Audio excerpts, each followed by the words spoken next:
जय श्री कृष्ण माऊली. भक्ती विजय ग्रंथ आहे ना, ह्याच्यातला आपण रस घेतोय ना, तो इंद्र अमृत पेतो ना, त्याच्यापेक्षाही गोड आहे बघा हा भक्तीचा रस. अमृतापेक्षाही गोड आहे. त्यामुळे आपण नक्की सेवन करा, आपल्याला पण हा रस गोड लागेल. भक्त कथेशी सुधारस म्हणणे, हा ही दृष्टांत येथे दिशे गवणे. अमृत सेविता शचिरमनेन अक्षयपदी कोण राहिल. जे कथारस सेविते जनम, ते अक्षयपदी राहिले जाण. करिता भक्त कथा श्रवणान जन्म मरण निवारे. हा भक्ती विजय ग्रंथ एवढा छान आहे का भक्तीचा रस आपण सेवन करत आहोत. संतांनी जी भक्ती केली ना भगवंताची, त्याच्यातला रस सुधारस आहे. तो सुधारस कधीच भूक न लागणारा. जर या ग्रंथाला गंगेची उपमा द्यावी तरी पण कमीच आहे. त्रिवेणी संगमात नाहून निघल्याप्रमाणे आहे. हा भक्ती रस सोडू नका. एकदा का सेवन करायला सुरुवात केली ना, तर आपल्याला व्यसन लागून जाईल आणि हा भक्ती रस आपण सेवितच राहू. मन लागणार नाही आपलं कशातच. का असं वाटल का एकदा तरी हा ग्रंथ आपण ऐकावा. जसं व्यसनी लोक असतात ना, त्यांना दारूचं व्यसन असते, कोणाला कशाचं, कोणाला तंबाखूचं. त्यांना ते खाल्ल्याशिवाय आणि पिल्याशिवाय राहतच नाही. तसं हे भक्ती रसाचं एकदा का व्यसन लागलं तर ते सुटणार नाही. एवढी गोड कथा आहे. आपण लक्ष देऊन ऐकावा. भक्ती विजय कथा कशी आहे ऐका. सूर्याहुनी अति सोज्वळ, की चंद्राहुन वाटे शीतळ. आकाशाहुनी अति निर्मळ, भक्त प्रेमळ जाणती. आता ऐका देवणी चित्त, विरंच्यानी कैलासनाथ. क्षीरासागरी अकस्मात दर्शना येती हरीच्या. आता चित्त देऊन ही कथा ऐका. विरंची म्हणजे ब्रह्मदेव आणि कैलासनाथ म्हणजे महादेव हे क्षीरसागरात आलेले आहेत श्रीहरीच्या दर्शनासाठी. तयाशी मने क्षीराब्दीजावर, मृत्युलोकी घेऊ अवतार. निवृत्ती सोपान ज्ञानेश्वर, लीला साचार दाखवू. त्रिव्रग बंधू ऐके ठाई, जन्म घेऊ लवलाही. अधिमाया मुक्ताबाई, भगिनी होईल आपणा. आता काय म्हणत आहेत. क्षीराब्दीजावर म्हणजे क्षीरसागराची कन्या लक्ष्मी, आणि त्या लक्ष्मीचा वर म्हणजे विष्णू भगवान. ते काय म्हणतात ऐका. ब्रह्मदेवाला आणि महादेवाला सांगतात का आपण पृथ्वीवर जन्माला येऊ आणि आपलं नाव राहणार निवृत्ती, सोपान आणि ज्ञानेश्वर. तुम्ही निवृत्ती आणि सोपान व्हा आणि मी ज्ञानेश्वर होईल, आणि अशी आपण लीला दाखवूया. त्रिवर्ग बंधू म्हणजे आपण 3 भाऊ होणार सख्खे, आणि आपली बहीण म्हणजे आदिमाया होणार. तिचं नाव ठेवणार मुक्ताबाई. असं आपण आता पृथ्वीवर जन्म घेणार आहोत. तव गंगातीरी क्षेत्र अद्भुत, आपे गाव जग विख्यात. तेथील कुलकर्णी गोविंद पंथ, असे निज भक्त विष्णूचा. मीराबाई त्याची कांता, परम भाविक पतिव्रता. गरोदर राहिली असतान पुत्र इच्छा धरिली. मूर्तीवर मंत वैराग्य डोळस, असे तिच्या उदरास. भक्त नवविधा भले समासन, प्रसूत झाली ते धवा. आता आपेगाव मध्ये विठ्ठल पंथ जन्माला येणार आहेत. गोविंद पंथ आणि मीराबाईच्या पोटी, त्यांच्या पोटी आपण अवतार घेणार आहोत असं सांगितलं आणि त्यांचं अवतार घेण्याचं कार्य ठरलं. तर विठ्ठल पंथ मीराबाईच्या पोटी आलेले आहेत, ते लहानाचे मोठे झालेले आहेत, त्यांना लहानपणापासूनच भक्ती मार्गाची ओढ होती. विठ्ठलपंत आता 8 वर्षाचे झालेले आहेत, त्यांचं मौजी बंधन केलं. वेदशास्त्र पूर्ण त्यांच्या पाठ झालेला आहे आणि पूर्ण काव्य त्यांच्या मुखपाठ झालेले आहेत. एवढे ज्ञानी विठ्ठलपंत, आणि त्यांची अशी इच्छा झाली का आता तीर्थयात्रेला जावं. मग त्यांनी वडिलांची आणि आईची आज्ञा घेतली आणि ते तीर्थयात्रेला आता गेलेले आहेत. अनुताप चित्तावर झालेला आहे, माया मोह त्यांनी बाजूला केला आणि ते आता तीर्थयात्रेला गेलेले आहेत. विठ्ठलपंत पहिले द्वारकेमध्ये आलेले आहेत. गोमती नदीचं दर्शन घेतलं आणि श्रीकृष्ण मूर्ती डोळ्यामध्ये साठवली आणि त्यांना दंडवत केला आणि तिथून ते जिथे शंखासुराला 4 वेद आणले होते तिथे गेलेले आहेत. तिथून सोरटी सोमनाथला गेलेले आहेत. सुदामपुरी बघितली आणि भालुका तीर्थ जिथे श्रीकृष्ण अवतार समाप्त केलेला आहे श्रीकृष्णाने, तिथे गेलेले आहेत. तिथे दर्शन करून ते कालियावन जिथे उद्धार झालेला आहे तिथे गेलेले आहेत. तिथून विठ्ठलपंत आता सप्तशृंगीला आलेले आहेत. तिथे सप्तशृंगीचं दर्शन घेऊन त्र्यंबकेश्वरला आलेले आहेत. कुशीव्रतामध्ये स्नान केलं, गंगाद्वार बघितलं आणि ब्रह्मगिरीला प्रदक्षिणा घातली. भीमाशंकरला गेलेले आहेत. भीमाशंकरहून आता ते हरिकीर्तन करत करत करत ते कुठे आलेले आहेत तर आता अलंकावतीला आलेले आहेत. अलंकावती हे प्रसिद्ध स्थान आहे, आता त्याला आळंदी म्हणतात. विठ्ठलपंत आळंदीमध्ये आलेले आहेत. स्नान केलं इंद्रायणीचं आणि ते तिथे अनुष्ठानाला बसलेले आहेत. तेवढ्यात सिद्धोपंत आले आणि तो ब्रह्मचारी बघितला आणि सिद्धोपंत त्यांना साष्टांग नमस्कार घालतात आणि विचारतात, तुमचं नाव काय आहे आणि तुम्ही कुठून आलात हे मला सांगा. आपेगाव गंगातीरी तेथील वृत्ती आमुची बरी, वृदाचारी म्हणताती माता पिता दोघे जण, तेथे वृद्धे असती जाण, द्वारकादी तीर्थे करून अलंकावती पातलो. मग सिद्धोपंतानं सगळी हकीकत सांगितलेली आहे का बाबा द्वारावतीला गेलो होतो, तीर्थयात्रा करत करत मी आता आळंदीमध्ये आलेलो आहे, आम्ही आपेगावचे राहणारे आहेत, सगळं काही सांगितलं. म्हणे धन्याजीचा सुदिन जाहले स्वामीचे आगमन, आता मंदिरास येऊन आश्रम पवित्र करावा. मग सिद्धोपंत आता म्हणतात, आजचा खरंच चांगला दिवस आहे, मला तुमचं दर्शन झालेलं आहे, पण तुम्ही काय करा, माझ्या घरी चला आणि तुमचे पाय माझ्या घराला लागू द्या. सिद्धोपंत विठ्ठलपंताला घरी नेतात, त्यांची पूजा करून त्यांना भोजन देतात आणि त्यांना आसन टाकून देतात निद्रा घेण्यासाठी. तर काय होतं, पंढरीनाथ सिद्धोपंताच्या स्वप्नात येतात आणि सांगतात का हा ब्रह्मचारी जो आहे ना त्याला आपली कन्या अर्पण करावी. मग सिद्धोपंत विठ्ठलाला सांगतात, मला असं स्वप्न पडलेलं आहे, पण विठ्ठलपंत नकार दिला. ते म्हणतात, मला जर स्वप्न पडलं तर ठीक आहे. मग विठ्ठलपंत वृंदावनाच्या तिथे बिछाना घालून झोपलेले आहेत. विठ्ठलपंताच्या पण स्वप्नात पंढरीनाथ गेलेले आहेत आणि सांगतात का तू सिद्धोपंतांच्या मुलीशी लग्न कर. पांडुरंगाचा दृष्टांत झाल्याच्या नंतर विठ्ठलपंत लग्नाला तयार झालेले आहेत.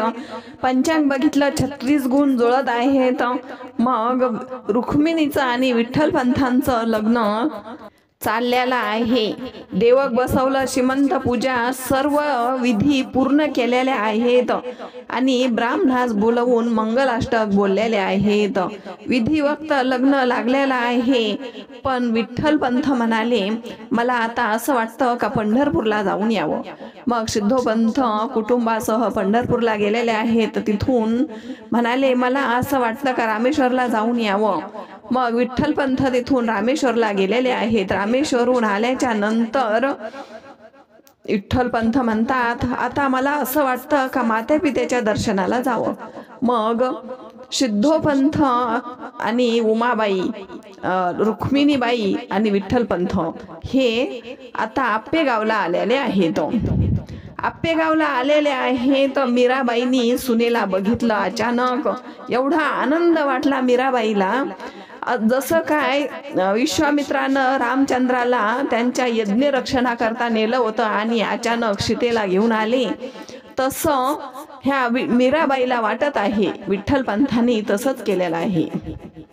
मीराबाई आनंदित झालेली आहे.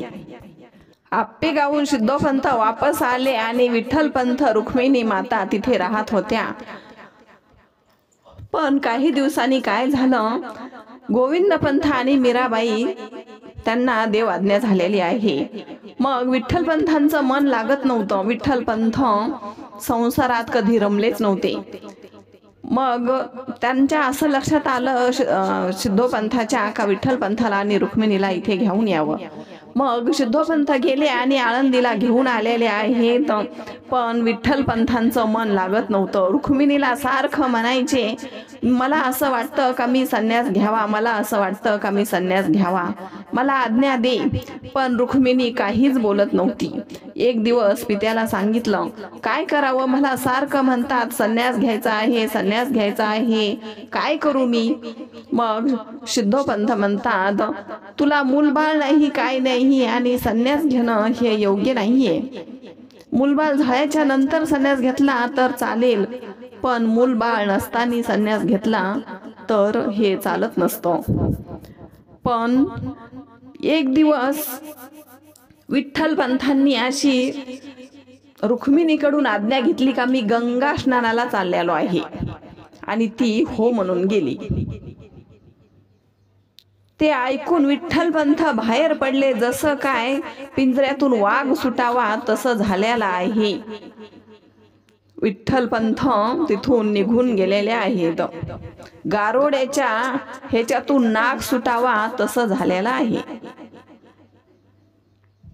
कुटाळ खोराच्या याच्यातून जसा साधू सुटावा तसं झालेला आहे. वेश्याच्या याच्यात कळपामध्ये पतिव्रता बसलेली आहे, तिथून तिची सुटका व्हावी तसं विठ्ठलपंतांचं झालेलं आहे. आणि विठ्ठलपंत काशीला निघून गेलेले आहेत. रामानंद स्वामीच्या आश्रमात गेलेत आणि सांगितलं, मला संन्यास दीक्षा द्या. त्यांनी विचारलं, तुला कोण आहे, माता पिता कांता बंधू भगिनी कोण आहे तुला. तर त्यांनी सांगितलं, मला कोणी नाही, मी एकटाच आहे, म्हणून तर मी दीक्षा घेत आहे. असं ऐकून रामानंद स्वामींनी त्यांना दीक्षा दिलेली आहे. विठ्ठलपंतांनी संन्यास घेतलेला आहे हे सिद्धोपंताच्या कानावर गेलं. रुक्मिणी माता रडत होती, प्राणनाथा, मी काय पाप केलं म्हणून तुम्ही मला सोडून गेलेले आहात. जसं अशोक वाटिकामध्ये सीता रडत होती तशीच ही रुक्मिणी माता रडत आहे विठ्ठलपंताच्या वियोगामध्ये.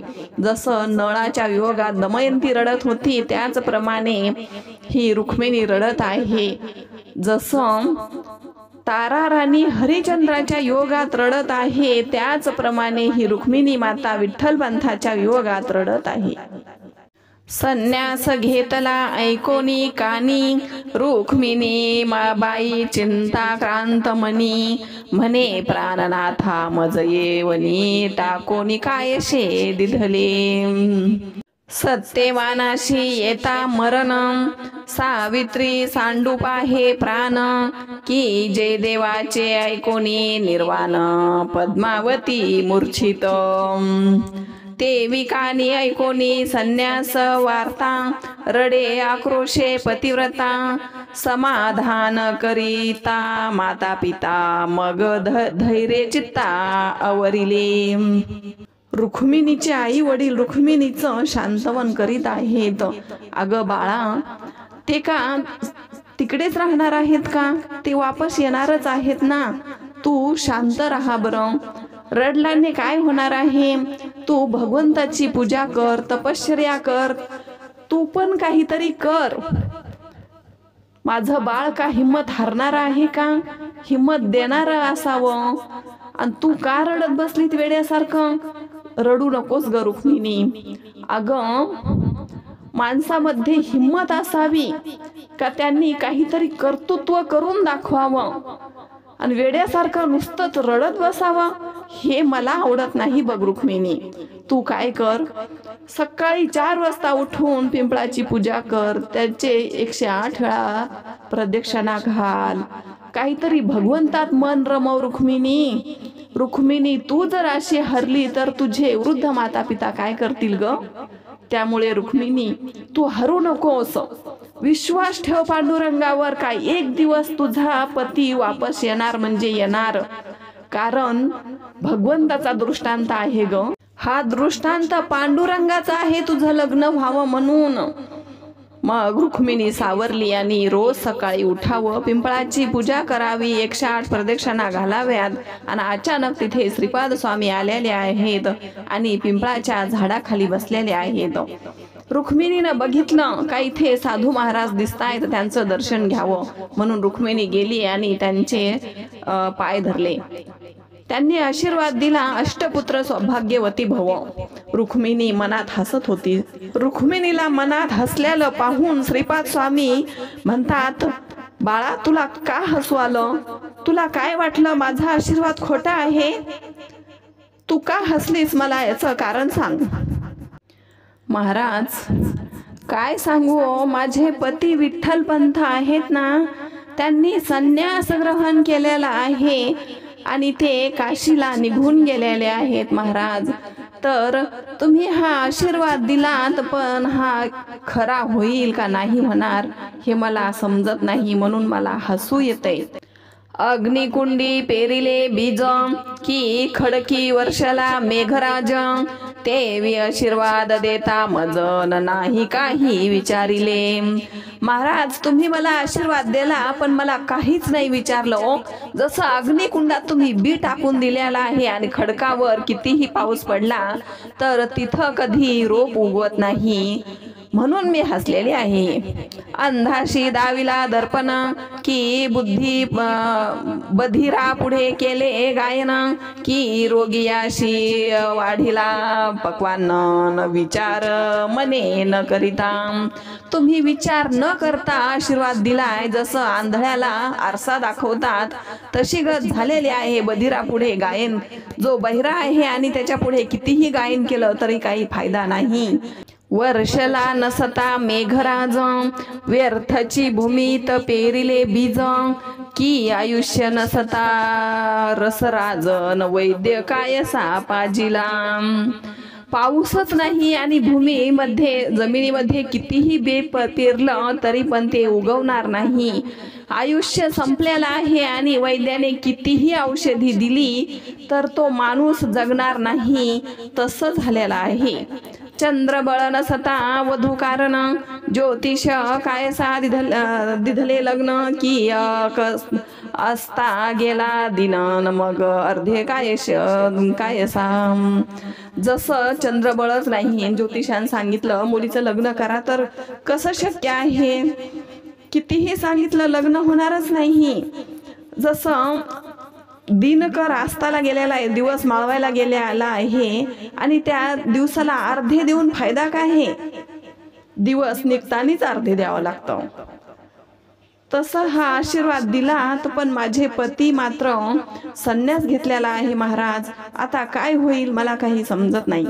पण आता बघा, हा अध्याय खूप मोठा आहे. आपण अर्धा अध्याय करूया. पुढच्या भागात आपण पूर्ण अध्याय सांगूया. भाग 2 करूया आपण. गोपाल कृष्ण महाराज की जय.